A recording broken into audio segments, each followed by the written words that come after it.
Chapter 8. Then the Ephraimites said to him, "What have you done to us, not to call us when you went to fight against the Midianites?" And they upbraided him violently. So he said to them, "What have I done now in comparison with you? Is not the gleaning of the grapes of Ephraim better than the vintage of Abiezer? God has given into your hands the captains of Midian, Oreb and Zeeb. What have I been able to do in comparison with you?" When he said this, their anger against him subsided. Then Gideon came to the Jordan and crossed over, he and the 300 who were with him, exhausted and famished.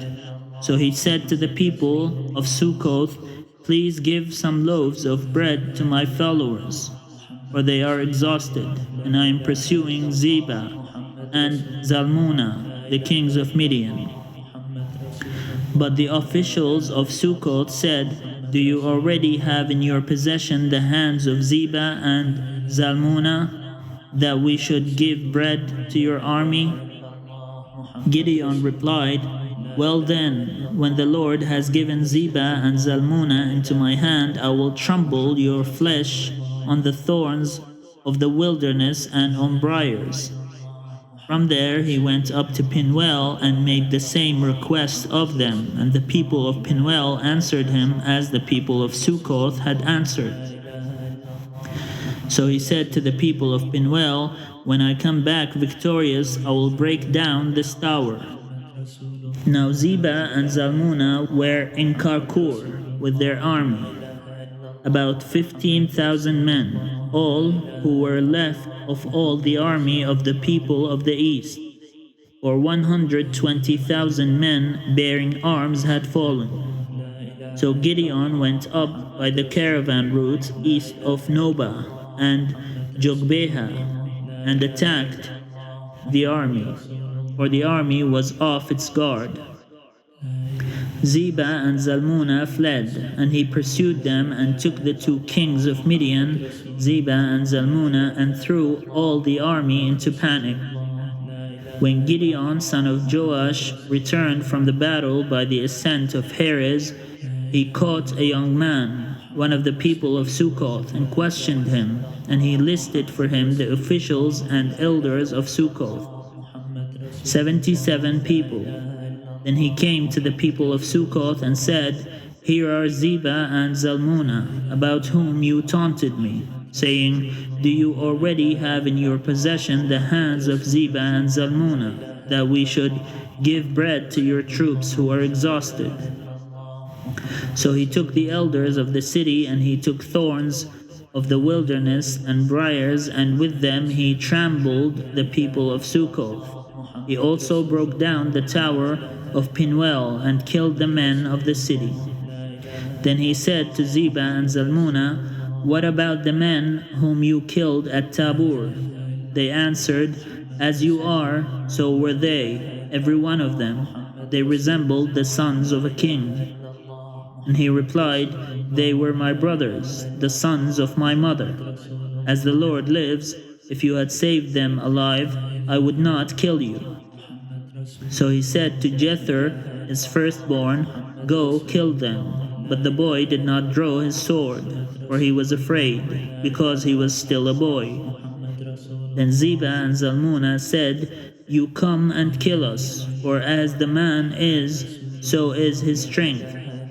So Gideon proceeded to kill Zebah and Zalmunna, and he took the crescents that were on the necks of their camels.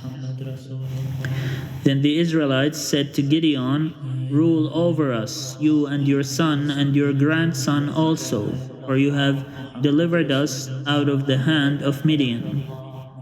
Gideon said to them, "I will not rule over you, and my son will not rule over you. The Lord will rule over you." Then Gideon said to them, "Let me make a request of you. Each of you give me an earring he has taken as booty." For the enemy had golden earrings because they were Ishmaelites. "We were willing to give them," they answered. So they spread a garment, and each threw into it an earring he had taken as booty. The weight of the golden earrings that he requested was 1,700 shekels of gold, apart from the crescents and the pendants and the purple garments worn by the kings of Midian, and the collars that were on the necks of their camels. Gideon made an ephod of it and put it in his town, in Ophrah, and all Israel prostituted themselves to it there, and it became a snare to Gideon and to his family. So Midian was subdued before the Israelites, and they lifted up their hands no more. So the land had rested 40 years in the days of Gideon. Jerubbaal, son of Joash, went to live in his own house. Now Gideon had 70 sons, his own offspring, for he had many wives. His concubine, who was in Shechem, also bore him a son, and he named him Abimelech. Then Gideon, son of Joash, died at a good old age, and was buried in the tomb of his father Joash at Ophrah of the Abiezrites. As soon as Gideon died, the Israelites relapsed and prostituted themselves with the Baals, making Baal Berith their god. The Israelites did not remember the Lord their God, who had rescued them from the hand of all their enemies on every side. And they did not exhibit loyalty to the house of Jerubbaal, that is Gideon, in return for all the good that he had done to Israel. محمد رسول الله لا إله إلا الله محمد رسول الله لا إله إلا الله محمد رسول الله